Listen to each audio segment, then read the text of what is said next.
Emma Rivers balanced a tray of steaming coffee cups on one hand, weaving through the crowded tables of the Sunrise Diner. The place was a patchwork of regulars and newcomers, the air thick with the scent of frying bacon and the low hum of morning conversation. She wore her hair in a loose braid, a few stubborn strands escaping to frame her face, and her eyes, bright, tired, but always kind, caught every detail. The bell over the door jingled, and a hush seemed to settle over the room. Emma glanced up from refilling a sugar caddy and saw him.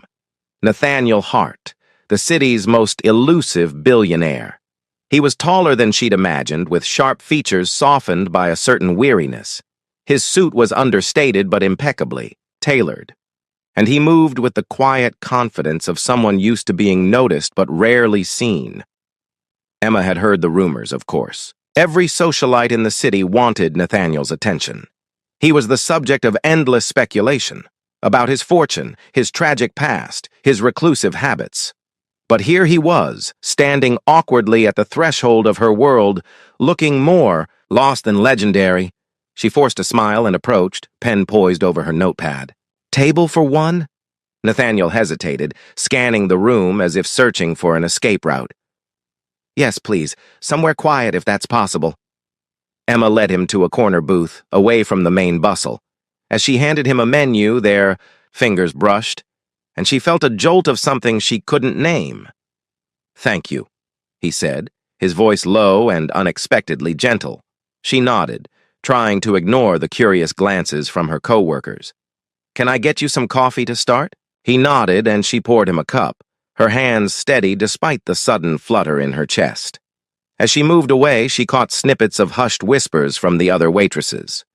"That's Nathaniel Hart, isn't it? What's he doing? Here?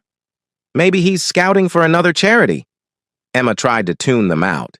She had bills to pay, a 7-year-old son to pick up from school later, and a double shift ahead of her. Billionaires and their mysteries were not her concern. But as the morning wore on, she found herself glancing at Nathaniel's table. He barely touched his food, instead staring out the window, lost in thought. Every so often, he'd scribble, something in a battered notebook, his brow furrowed. During a lull, Emma refilled his coffee. "Everything all right, sir?" He looked up, startled, as if he'd forgotten where he was. "Yes, thank you. I'm just thinking." She smiled, a little shy. "This place has that effect. My son says the pancakes are magic, but I think it's just the syrup." Nathaniel's lips twitched in the ghost of a smile. "Your son has good taste." Emma hesitated, then set the coffee pot down. "If you don't mind me asking, what brings you here? It's not exactly the Ritz." He seemed to consider her question, then shrugged. "I needed somewhere real. Somewhere people aren't trying to impress me." She laughed, surprised by his candor. "Well, you picked the right spot. The only thing we impress people with is our bottomless coffee." For a moment, they shared a quiet understanding. Emma saw the loneliness in his eyes, the kind she recognized from her own reflection some nights.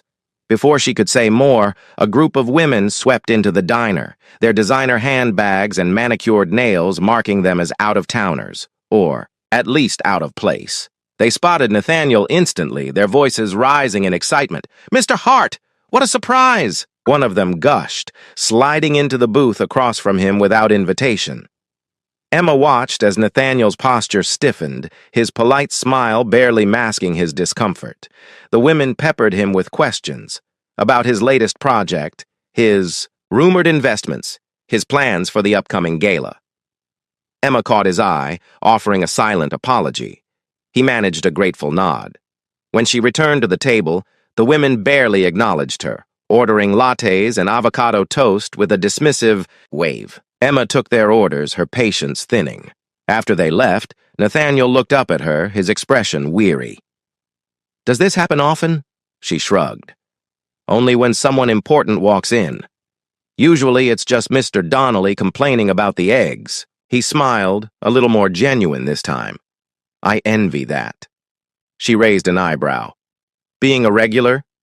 Being ordinary?" Emma didn't know what to say to that.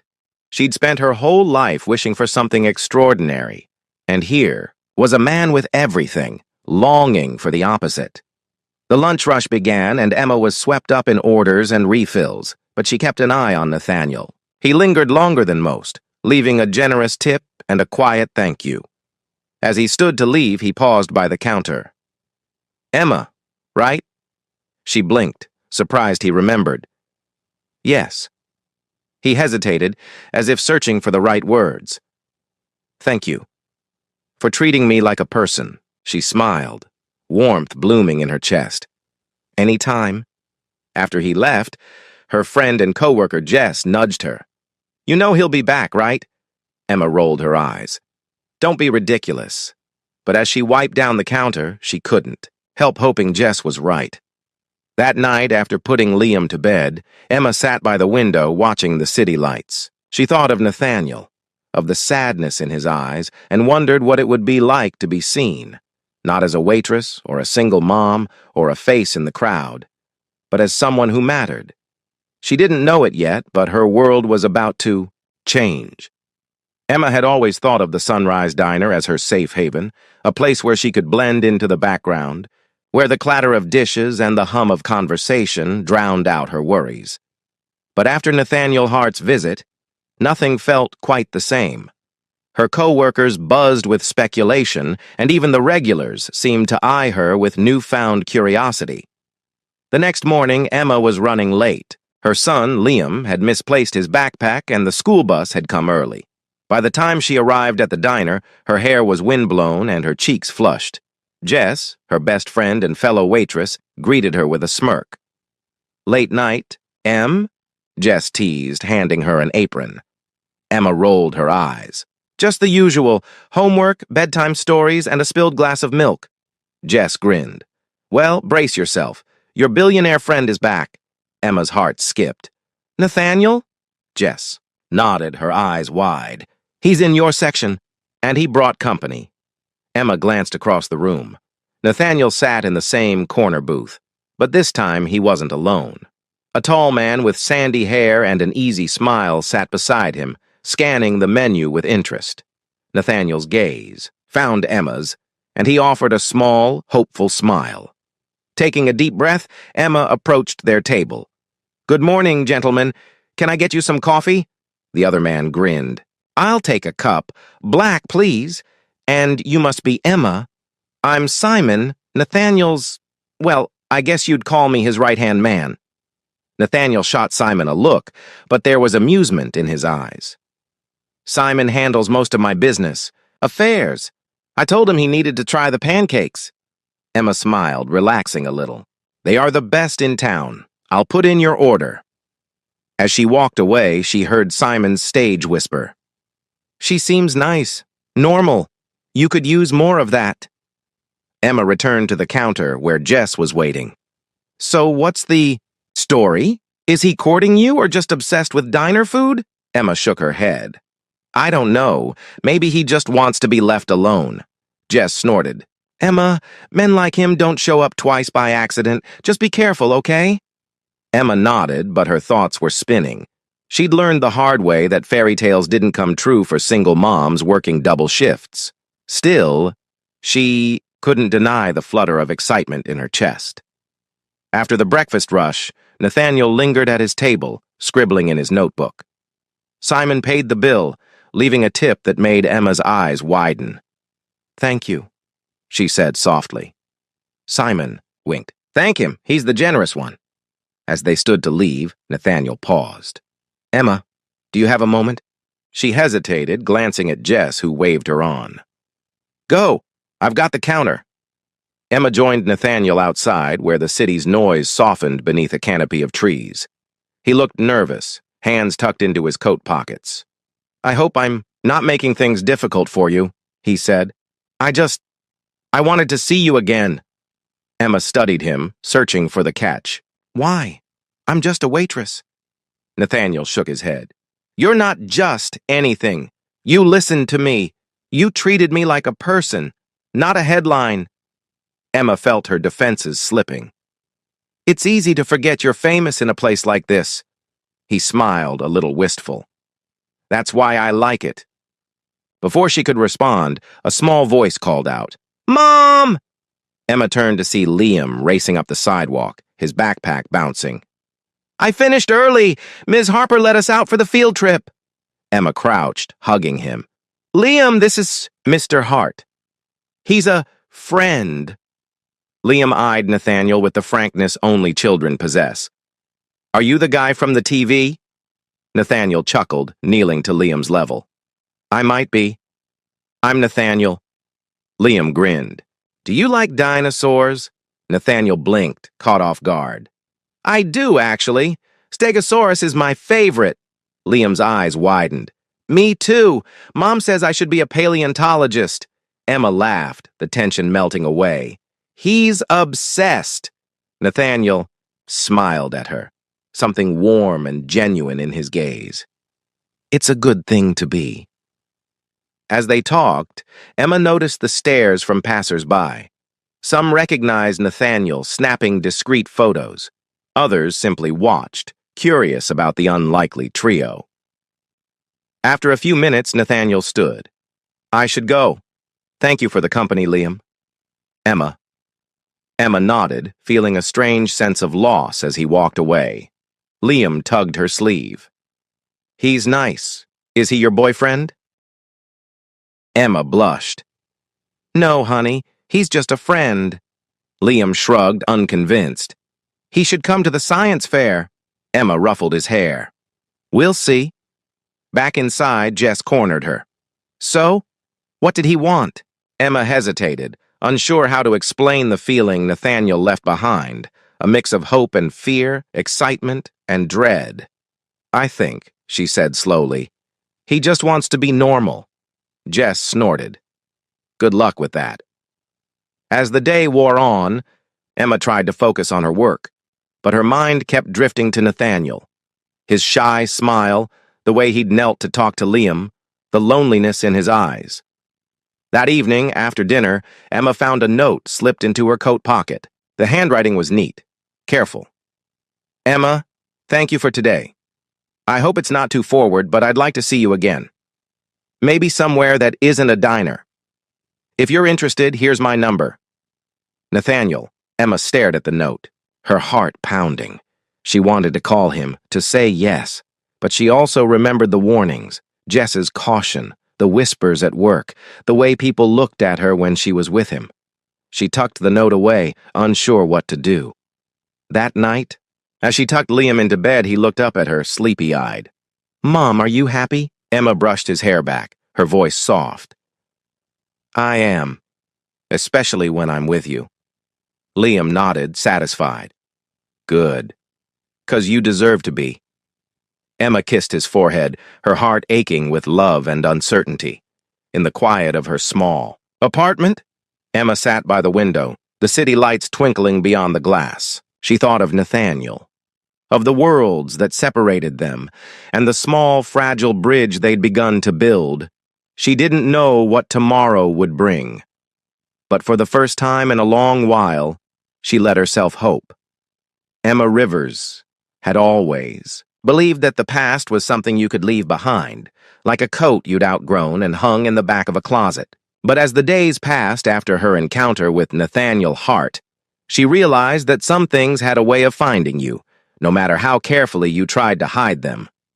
The week after Nathaniel's note, Emma found herself glancing at her phone, more often than she cared to admit. She hadn't called him yet, but the idea lingered in her mind, a possibility that felt both thrilling and terrifying. Meanwhile, the diner buzzed with rumors. Her co-workers speculated endlessly about Nathaniel's visits, each story more outrageous than the last. "Maybe he's opening a new restaurant and wants you as the manager," joked Jess one afternoon as they wiped down tables after the lunch rush. Emma snorted. "Right, because billionaires always recruit single moms from diners." Jess grinned. "Hey, stranger things have happened. Just be careful, okay?" Emma nodded, but her thoughts were elsewhere. She remembered the way Nathaniel had looked at her, not with pity or condescension, but with genuine curiosity. It was a look she hadn't seen in a long time. That evening, as Emma was locking up the diner, a familiar voice called her name. She turned to see a woman standing in the shadows of the alleyway. Her heart skipped. She recognized the sharp features and cold eyes instantly. "Hello, Emma," said the woman, stepping into the light. "It's been a while." Emma swallowed hard. "What do you want, Claire?" Claire had once been her closest friend, back when they'd both worked at a different diner on the other side of town. But things had changed after Claire got involved with the wrong crowd, and after Emma had refused to follow. "Just wanted to see how you were doing," Claire said, her tone deceptively casual. "Heard you've been keeping interesting company." Emma stiffened. "I don't know what you're talking about," Claire smirked. "Oh, come on. The whole city's buzzing about the billionaire who keeps slumming it at the sunrise. You always did have a knack for attracting attention," Emma bristled. "It's none of your business." "Maybe not," Claire said, her eyes glinting. "But it could be. You know, people pay good money for information about men like him, especially the kind of people I know." Emma's stomach twisted. "Leave me out of it, Claire. I have enough problems." Claire shrugged. "Suit yourself. But if you change your mind, you know where to find me." With that, Claire melted back into the shadows, leaving Emma shaken and angry. She hated that. Her past could still reach out and threaten her present. When Emma got home, Liam was already asleep, his favorite dinosaur book clutched in his small hands. She watched him for a moment, her heart aching with love and fear. She couldn't let anything, or anyone, jeopardize the life she'd built for him. The next morning, Emma woke to find a text from an unknown number. "Good morning, Emma. I hope you're well. If you'd like to talk, I'm free this afternoon. Nathaniel." She stared at the message, her fingers hovering over the screen. After a moment's hesitation, she typed a reply. "Hi, Nathaniel. I finish work at 3. Maybe we could meet at the park?" His response was almost immediate. "I'd like that. See you then." The hours crawled by as Emma worked her shift, her nerves jangling with anticipation. When 3 o'clock finally arrived, she hurried home to change out of her uniform, then walked with Liam to the park near their apartment. Nathaniel was already there, sitting on a bench beneath a sprawling oak tree. He looked up as they approached, his face lighting up with a smile. "Hi, Emma." "Hi, Liam." Liam grinned. "Did you bring any dinosaur facts?" Nathaniel laughed. "I did, actually. Did you know that the Stegosaurus had a brain the size of a walnut?" Liam's eyes widened. "No way!" Emma watched them, her heart swelling. For a moment, it was easy to forget the worries that haunted her. They spent the afternoon together, talking and laughing as Liam played on the swings. Nathaniel told stories about his travels, and Emma shared memories of her childhood. She found herself opening up to him in ways she hadn't expected, telling him about her dreams, her fears, and the struggles of raising a child on her own. As the sun began to set, Nathaniel turned to her, his expression serious. "Emma, I know we come from different worlds, but I want to be a part of yours, if you'll let me." Emma hesitated, her mind racing with doubts. "It's not that simple, Nathaniel. People talk. They judge. And my life, it's complicated." He reached for her hand, his touch gentle. "I don't care what people say. I care about you. And Liam." She looked into his eyes, searching for any hint of insincerity. But all she saw was honesty and hope. "Okay," she whispered.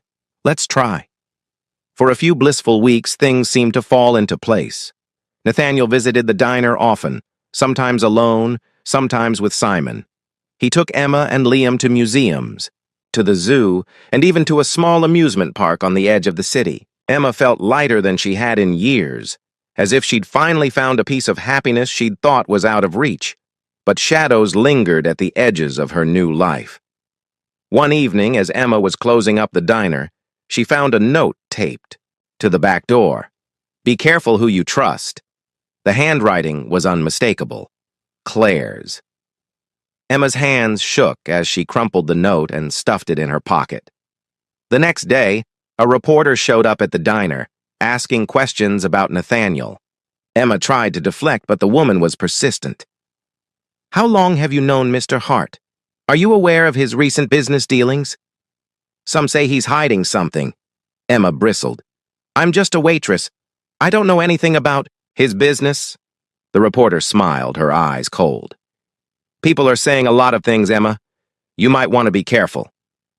Emma watched her leave, dread settling in her stomach. She knew that getting involved with someone like Nathaniel would attract attention, but she hadn't expected it to happen so quickly, or so aggressively. That night, Emma called Nathaniel, her voice trembling.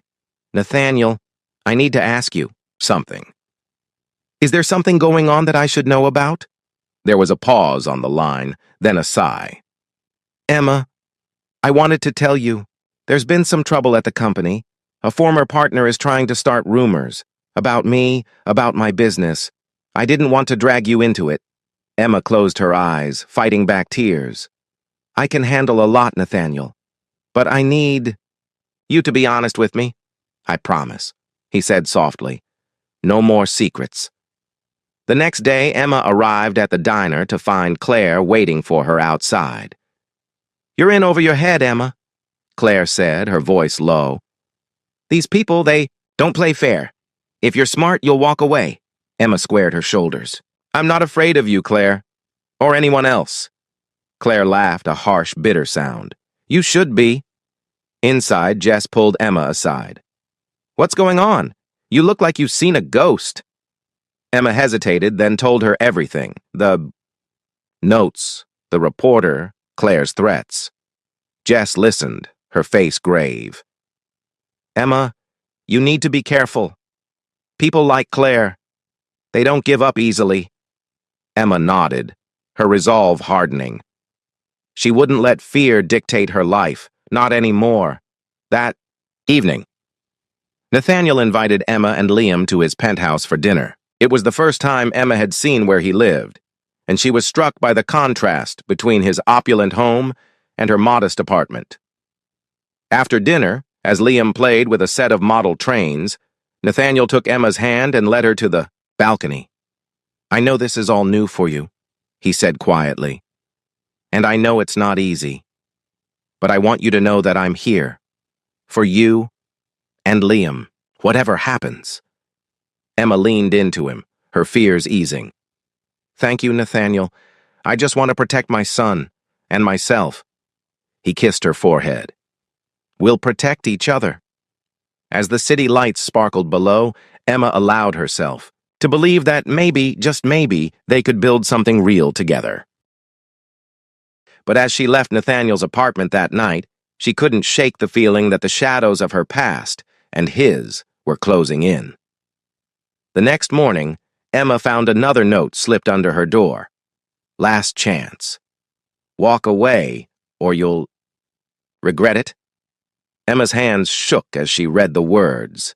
She knew she couldn't run. Not now. Not when she finally had something worth fighting for. She called Nathaniel, her voice steady. We need to talk about Claire, about everything. He agreed to meet her at the park, where Liam played nearby. Emma told him everything, about Claire, the threats, the reporter. Nathaniel listened, his jaw tight with anger. I'll handle it. You don't have to be afraid, Emma shook her head. I'm not afraid, but I won't let anyone hurt my son, or you. Nathaniel took her hand, his grip firm. We're in this together. As they watched Liam chase butterflies in the fading light, Emma felt a surge of determination. She wouldn't let the shadows win. Not this time. For the first time in her life, she was ready to fight for her happiness. The city was waking up, sunlight glinting off the glass towers and painting the sidewalks gold. For Emma Rivers, it was just another morning. Except that nothing felt ordinary anymore. She'd slept poorly, haunted by Claire's threats and the relentless pressure of being watched. Every time she looked at Liam, she was reminded of what was at stake. At the diner, the atmosphere was tense. Word of the reporter's visit had spread, and the regulars were full of questions. Jess tried to shield Emma from the worst of the gossip, but it was impossible to ignore the curious stares and whispered speculation. Emma kept her head down, pouring coffee and delivering orders with practiced efficiency. But beneath the surface, anxiety churned. She checked her phone constantly, half expecting another threatening message or a call from Nathaniel. Instead, the hours dragged by in uneasy silence. Midway through her shift, the manager, Mr. Harvey, called her into his office. He was a kind man, but today his face was grave. "Emma, I'm sorry," he began, "but there's been some trouble. The owner's worried about all this attention. Reporters have been calling and some customers are uncomfortable. I have to let you go, at least until things calm down." Emma felt the world tilt beneath her feet. "But I need this job. I have rent, bills, Liam—" Mr. Harvey looked pained. "I know. I wish there was another way. But the owner's made up his mind. I'll give you a good reference, and if things settle down, you're always welcome back." Emma nodded numbly, fighting tears. She gathered her things and left through the back door, avoiding the eyes of her co-workers. Outside, the city seemed colder, harsher. She called Jess, her voice trembling. "They fired me," she whispered. "Because of all this." Jess cursed under her breath. "Emma, I'm so sorry. Come over tonight, okay? We'll figure something out." Emma promised she would, but first she had to pick up Liam from school. As she walked, her mind raced. She needed to find another job, fast. But with the rumors swirling and her name in the news, who would hire her? At the school gates, Liam ran to her, his face bright. "Mom, guess what? I got picked for the science fair." Emma forced a smile. "That's wonderful, sweetheart." He frowned, sensing her mood. "Are you okay?" She knelt and hugged him tightly. "I will be, I promise." When they got home, Emma found an envelope taped to their apartment door. Inside was a single sheet of paper. "This is your last warning. Stay away from Nathaniel Hart." Emma's hands shook. She called Nathaniel, heart pounding. He answered on the first ring. "Emma? Is everything all right?" "No," she said, voice breaking. "I lost my job. Claire's threatening me. I don't know what to do." There was a pause, then Nathaniel's voice, steady and determined. "I'm coming over." 15 minutes later, he arrived, his presence filling the small apartment. He listened as Emma told him everything, the threats, the firing, her fear for Liam. Nathaniel's jaw tightened. "This is my fault. I should have protected you." Emma shook her head. "It's not your fault. I chose to be with you, but I can't let Liam get hurt. Maybe Claire's right. Maybe we're too different. Maybe—" Nathaniel took her hands, his eyes fierce. "Emma, I love you. I love Liam. I'm not going to let anyone hurt you, but I need you to trust me. Let me help." Emma hesitated. She'd spent her whole life relying on herself, afraid to depend on anyone else. But looking into Nathaniel's eyes, she saw only sincerity. "Okay," she whispered. "Help me." Nathaniel sprang into action. He called Simon, who arranged for a security team to watch over Emma and Liam.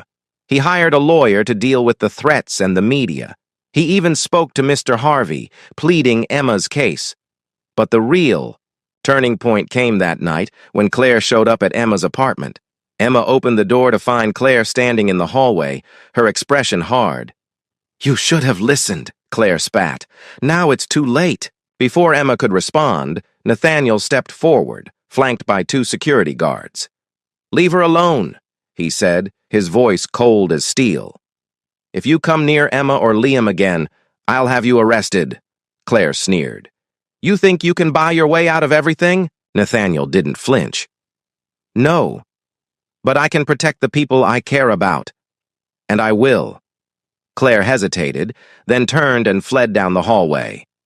Emma sagged against the door frame, relief and exhaustion washing over her. Nathaniel held her, his arms strong and reassuring. "It's over," he murmured. "She won't bother you again."